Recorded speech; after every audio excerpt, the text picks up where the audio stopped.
for my advice would be like that we have to produce the best Muslim Islamic doctors which stand in the globe. Like we must incorporate English language in our education system, not only for international students but also for the Indonesian students.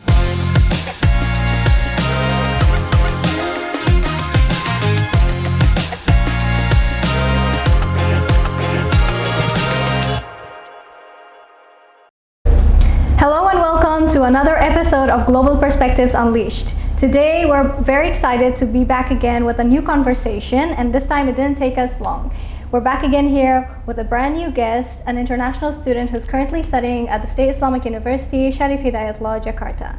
And today, for representing their national flag, I wore green. I couldn't get the white, but I managed to get the green. So today our guest is Farman Riaz from Pakistan. Hello Farman, welcome to our podcast today. Hello, thank you so much for a warm introduction, and thanks for wearing the color of my country. So that's the best representation.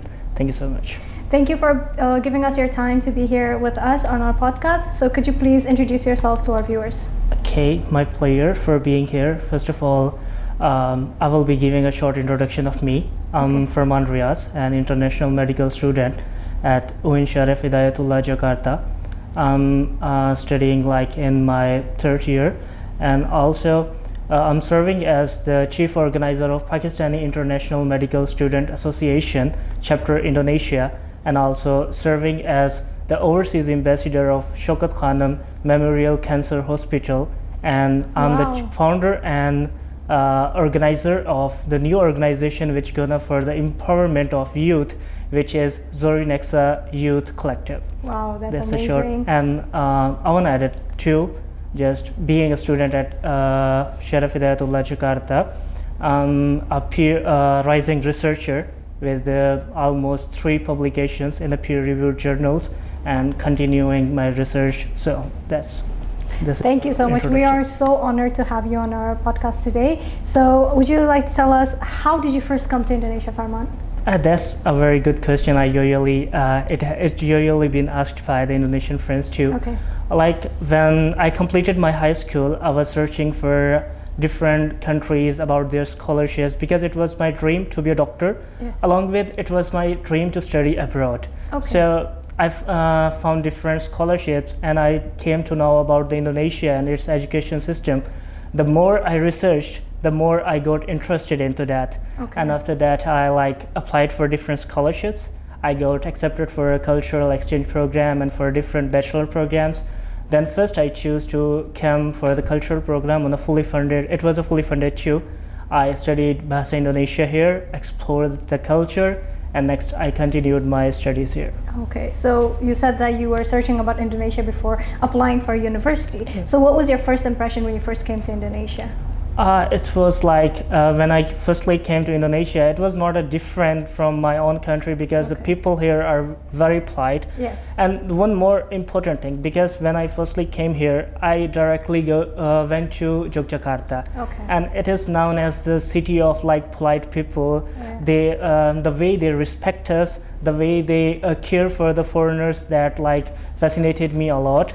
And after that, I explored about the natural places, the cultural places here. Okay. So my first impression was I was really fascinated with the natural and cultural heritage which is present in Indonesia. Okay. So when you first came to Indonesia, you were a cultural exchange student, right? Yep. So where did you study in Jogja, and what university?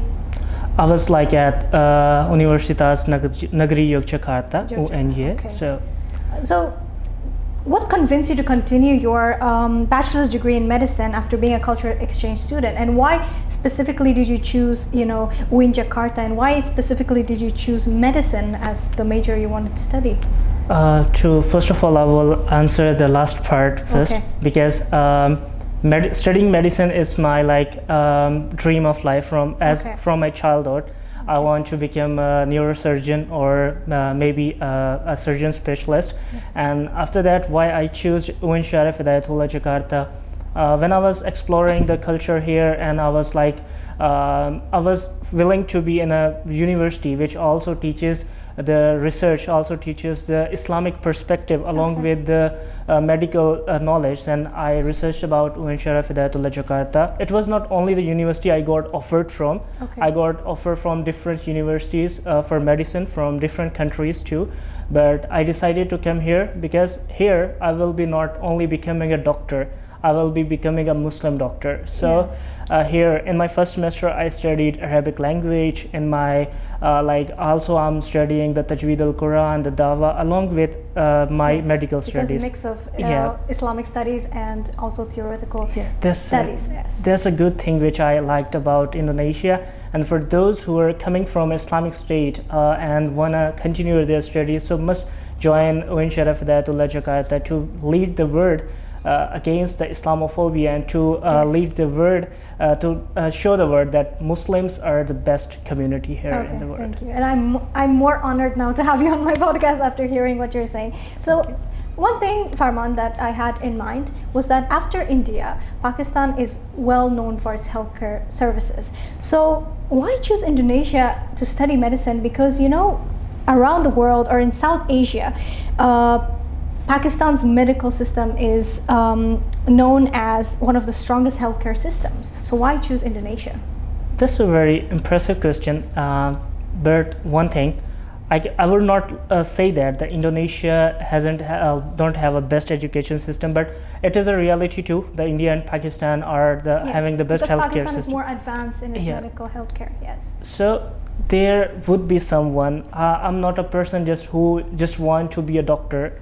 As I mentioned earlier, I'm in different organizations, and I'm a person who wants to be a leader to empower the youth to fill the gaps between the research. So that I came in Indonesia because here they are giving me support and research. And for example, in Pakistan there is a strong healthcare system. So I will be getting insights from my seniors, my senior doctors, and the colleagues of PIMSA Pakistan from Pakistan, and I will be implementing these things with working with my friends of Indonesian, so that it would be a bilateral relationship across the cultures, empowering and supporting the healthcare system in Indonesia. And secondly, for Indonesia, it is advancing too, as recently the president of Indonesia visited Pakistan, and they signed some agreements between the president of Prime Minister of Pakistan and President of Indonesia signed an agreement about exchange of medical doctors, professions. Wow. So maybe I would, studying in Indonesia and after that being doctor here, I would be serving as a bridge between the Pakistani professionals and Indonesian professionals. Okay.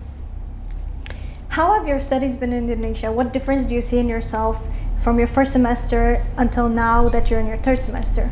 There are two different aspects which I wanna put light on them. First is the barrier, which was like the language barrier in the start, because studying the tough degree, which is medicine in an Indonesian language, was a tough task for me. But the support from my professors, my teachers, made it easy. I continuously see a raise in my CGPA. And secondly, to talk about the difference between Indonesia and Pakistani, so I would talk about medical system, medical education. So it's mostly the same. The names are different, terminologies we use, but for example in Pakistan some of the universities use module system too. Here it is we study in a module system, and also we have at end of year the SOCA exams or OSCE exams. What is a SOCA exam? SOCA is a oriented oral case exam in which a student get a case.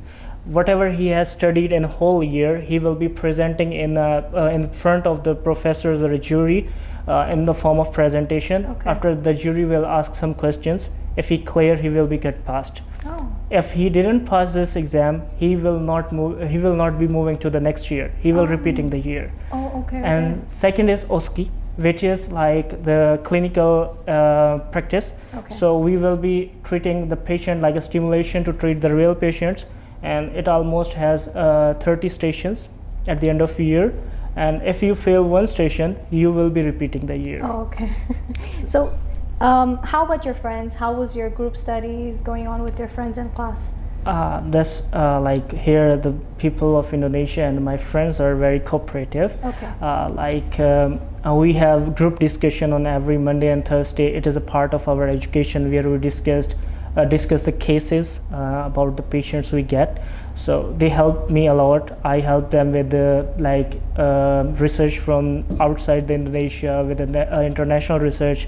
Also they help me with the Indonesian cultural and the diseases which are most common in Indonesia. Okay. So we are exchanging our knowledge, we are exchanging our things and terminologies. So that's a bridge. Since you have so much knowledge, I want to ask you, what is the diseases in Indonesia which is most common? As far as now, like for example, in Indonesia, the bacterial cases are very high. For example, the risk of infection is mostly high, but the universities are working on this. Recently, I have also wrote an article about the resistance, antimicrobial resistance, which gonna be published soon. And after that, tuberculosis here is tuberculosis, yes. and very large. So these are some cases, but the Indonesia is not sitting alone or not just seeing this. Indonesia is working on it, and Indonesia is implementing the strategies to cope with these. And I hope this is the best, and I will learn a lot from that. Now you spoke about Indonesia and what diseases are most common over here. How about Pakistan? What diseases are most common in Pakistan? For Pakistan, if we commonly talk about Asia or Pakistan, the common diseases are mostly the same. Maybe if I guess the number, it would be a wrong thing because it affects the epidemiology, but mostly there is diabetes or hypertension. These are the and secondly, because we are developing countries, so stress is one of the major disease in both in Indonesia and Pakistan. In Pakistan, okay. So you spoke about exams and everything in the medical faculty, but what generally weekly routine of medical students are here at UIN Jakarta? It is a very tough routine. We have to, if I state that in a schedule form, so daily we have classes, but on Monday we have a group discussion. We got a trigger and we discuss it. After that, we have to write an SNB, which is student notebook. So we we learn from the books, we learn from the different platforms and write it for which we have to present in front of group on Thursday. And secondly, on Tuesday we usually have classes along with a practical in a lab. After that, on Wednesday we have the clinical rotations and also the classes too. And on Thursday we have discussion classes, and on Friday we usually have the classes of Islamic module and the other necessary subjects which are required by the education system of Indonesia. Okay, so I can see how much stress you go throughout the week with a very tight schedule, but you're probably one of the very few students, international students at the university, who have continued their studies until their third semester. Most of them have actually left within their first 2 semesters. So what is your biggest why for continuing your studies? It is a question about the passion and the loyalty of a person, that how loyal he is with his studies. So I think those who left were maybe the reasons can be different. There could be 2 reasons. One, they don't have what they get, they were not ready for that. And secondly, maybe they cannot withstand the stress or the thing.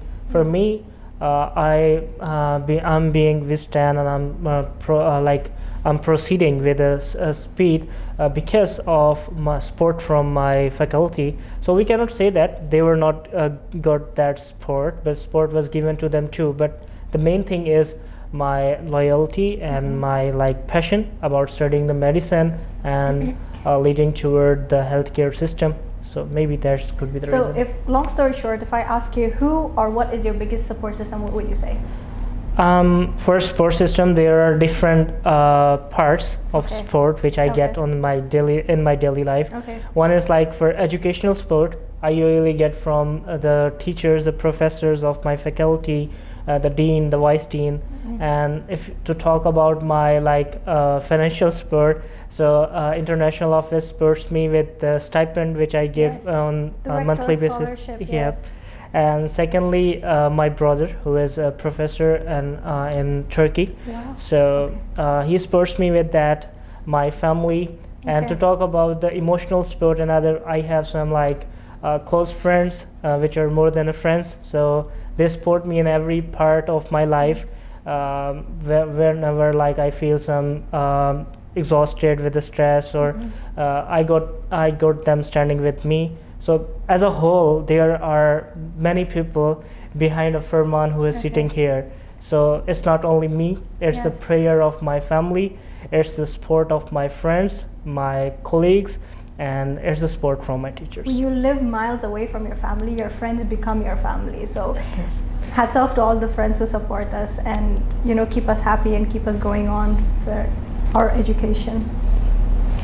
That's the main thing which we have, we are living far away from our family. Yes. And we need someone, because if we tell our family that we are going through the stress or these things, they are far away, they can't see and can't realize. They're far away, they're more So, worried about us. Yes. For family we need just their prayers, but Yes. for friends we need their support. Yes. So do you think you have more opportunities here in Indonesia compared to Pakistan? I think so, because Okay. as I already mentioned in my introduction, that I'm serving as a leading role of different organizations. Okay. And now I'm gonna start my new organization too for youth empowerment.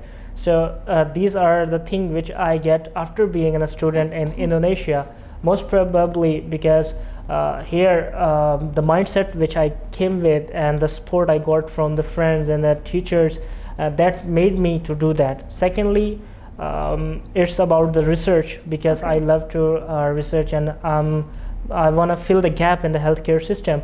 So if I were only the student in some other university, maybe I would not be able to get my research published in such an a Scopus or peer-reviewed journals. So that was a spot, and that was a thing. But majority of the countries do not accept students or doctors who have studied medicine abroad. So do you plan on staying and working here in Indonesia or somewhere else?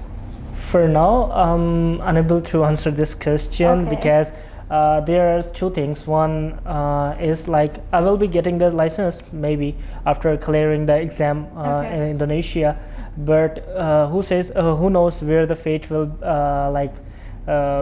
bring me. But one thing is that wherever I will be working, wherever I will be studying, I will be representing the Pakistan, I will be representing the Indonesia, and I will be serving the bridge between all of the states I will be visiting. That's great. But Farman, medical students usually have a very clear path in their head when they're like, once I finish my bachelor's in medicine, I'm gonna continue, being a doctor in whatever they have specialized in. If it's for us, we study another major, and then for example, for me, I'm studying information systems, but I'm continuing my career in journalistic. I can do that, but for doctors, it's quite difficult to do so. But do you already have a specific future plan in mind? For me, after graduating from my pre-clinic, I'm allowed to take admission in master's too. So beside my professional studies, or which is known as a course, which I will be doing in the hospital, maybe in the Fatmawati, the one of the biggest hospital in Indonesia. Yes. And secondly, after that I'm planning to get admission in the public health, because I have strong dedication towards the healthcare policy making and these things like that. So you want to work for BPJS? So after that, please help us. There's a very big line in BPJS, and you have to go from one hospital to another, from another hospital to another. So please help us in the future if you could. Sure, maybe if I could, I will be. And secondly, my dream is to become a surgeon. So after completing my professional exam, I will be continuing my studies or my specialization somewhere, I don't know, like maybe in the UK or maybe in Indonesia. Okay. But coming back to your personal experience, what was your biggest challenge living in Indonesia? Sorry, can you repeat the question? Coming back to your personal experience, what was your biggest challenge living in Indonesia so far? So the biggest challenge I faced here was the food here. Okay. Because the people of Indonesia usually like the food without a curry or just only the rice, boiled rice with a chicken. So for me, belonging to Pakistan, I like to eat roti or like the food with a curry. Yeah. That was a thing for me. I have a funny story. It was very shocking for me first when I came to Indonesia that people over here, they eat dry fish because we don't have stuff like that in Afghanistan, like tofu and tempeh. We don't have it. So that was one of the biggest shocks for me. Yeah, that's for me too. When I came here on the first day, I ate like gaprek. Okay. With too much sambal because I think that it's not a sambal, it's a tomato curry. Oh. And I took a lot of that. Oh, okay. And after that, I spent How long did it take you to recover from that? maybe about 2 days. Oh, okay. And 1 week I just eat bread or like that. I haven't went to the restaurant. And secondly, after eating that, I got appendicitis too. Oh my God! But really? that was not because of that reason, because appendicitis not shoots up too early like that. It takes a long time. It was a previous From cause. Before, yes. Okay. And the sambal triggered it. Yeah. Okay. But keeping aside food, what was your biggest culture shock over here? The biggest culture shock were two. One is the positive one. The second is maybe a little bit negative. The positive one maybe was. We should start with negative, then you can go with positive. Okay. The negative one was about the food. Okay. So like I struggled a lot to set with that food, and the positive one was the people here. They are very polite. They are very caretaking. They talk with you in a very polite manner. I really love that. And one thing which I'm fascinated with, really impressed with, that it is the sense of gotong royong in the people of Indonesia. Yes. They are diverse, but they are united. Farman, some time ago, I did a podcast with an international student as well, and she told me that despite the fact that she is continuing her studies in English education, the BIPA classes over here are not sufficient. So you are somebody who's studying medical in Indonesian language. So other than that, or if you have a problem with that, you can tell us, but do you have any advice for UIN Jakarta? To talk about the language system, I really admire that. Okay. The BIPA is not enough for your studies because it makes you suitable and it makes you able to live in Indonesia, not for the classes. Okay. If you study in a BIPA level 3 or 4, because I have 3-level certification, so maybe it prepared me for academic. The one thing, if you want to learn the Bahasa Indonesia, you have to communicate with the people. You have to go to the local community. That will help you a lot. Okay. Secondly, the advice. So the advice was really about that too, because UIN is going in a very good and leading leading direction. So it would be better because we just not have to get the international students and not just have to produce the best doctors, best stomach doctors. Maybe for my advice would be like that. We have to produce the best Muslim stomach doctors which stand in the globe. Like we must incorporate English language in our education system, not only for international students but also for the Indonesian students. Yes, for those who are willing to study Indonesian language in a state Islamic university. That would be great if UIN brings back an international class. That would be a great thing because in every program we will be the student who will be graduating will not be sitting in Indonesia and thinking that, oh, I'm just graduated with an Indonesian language. Because if you have to promote the culture, it will be promoted. We are living 7 years here and we will be the ambassador of this culture. But if we study from here and along with our international friends, along with our Indonesian friends, if we spread along the globe and we will be representing the UIN, the Islamic community, we will be having the confidence, and along with Indonesian, we will be having the confidence in English. Okay. So we will be representing the Islamic community, and we will be leading towards the best Islamic world.